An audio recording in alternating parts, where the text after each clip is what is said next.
Thank you very much, Ambassador Zanier, dear President Lord Bones, distinguished colleagues and participants. First of all, let me thank our Assembly, particularly President Bones and Secretary General Mantella, for holding the second meeting of the working group on the Helsinki Plus 50 process. As we have already started to discuss today, another crucial important issue like the principle of consensus. The principle of consensus and commitments enshrined in the Helsinki Final Act of 1975 constitute the very foundation of security and the functioning of the OSCE. In an inclusive organization as ours, no country's views can be ignored at any step of our internal processes. The use of consensus as a decision-making method of the OSCE goes back to the origins of our organization and has been reconfirmed on a number of occasions. It has to be mentioned that the OSCE regularly been heavily criticized for its slow and complicated decision-making procedure resting on the principle of consensus. Some of the criticism is reasonable, but some of them is not justified.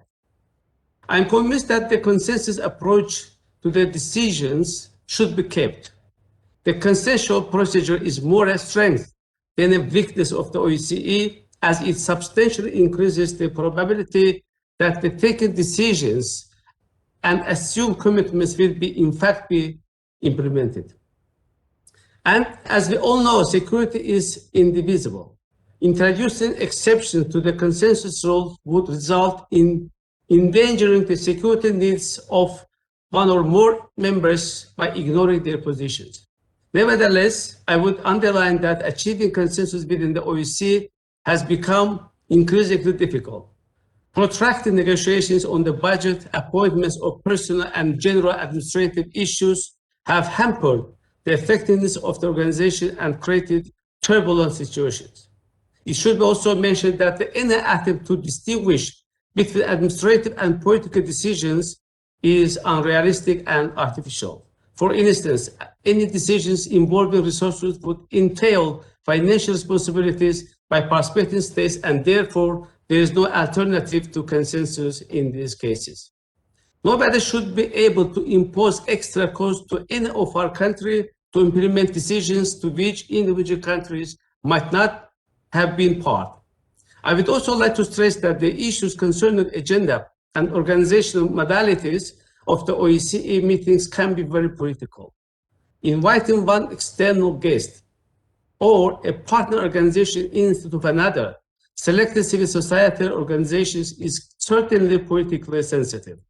Therefore, we as the Parliamentary Assembly should not stand aside. We have to take part in the evolution process of the OSCE and suggest new and smooth solutions for tackling the challenges of the current situation. If we recall the Helsinki Plus 40 project of OSCE, we will see that it was mainly a declaratory document with no concrete outcomes and follow-ups. We cannot allow it to happen again. Despite that, we have nearly 4 years for presenting Helsinki Plus 50. We need to start working from now and make sure that this process produces concrete outcomes and avoids previous gaps of the Helsinki Plus 40 project.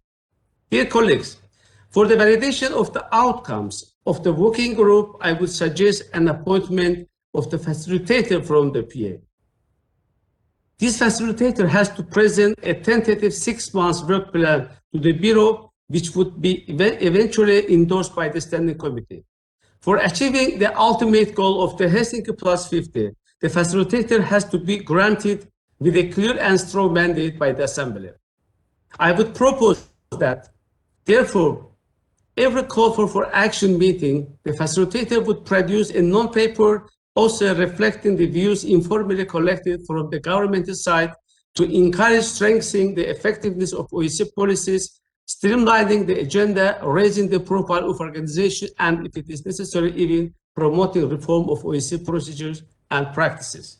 To be frank, it is my personal conviction that Ambassador Lamberto Zanier, you who have who have enough experience, capacity, and reputation for being entrusted by PA in fulfilling this crucial and labor-intensive task.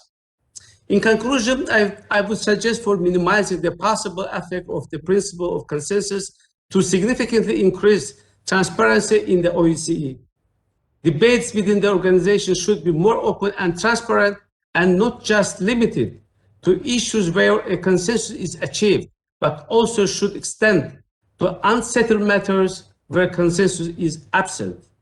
Saying this, I would acknowledge the significant role of the members of our assembly who are acting as intermediaries among the national parliaments, the OSCE and its institutions to elaborate the Helsinki Plus 50 project, which could make our organization stronger and help to achieve our common goals.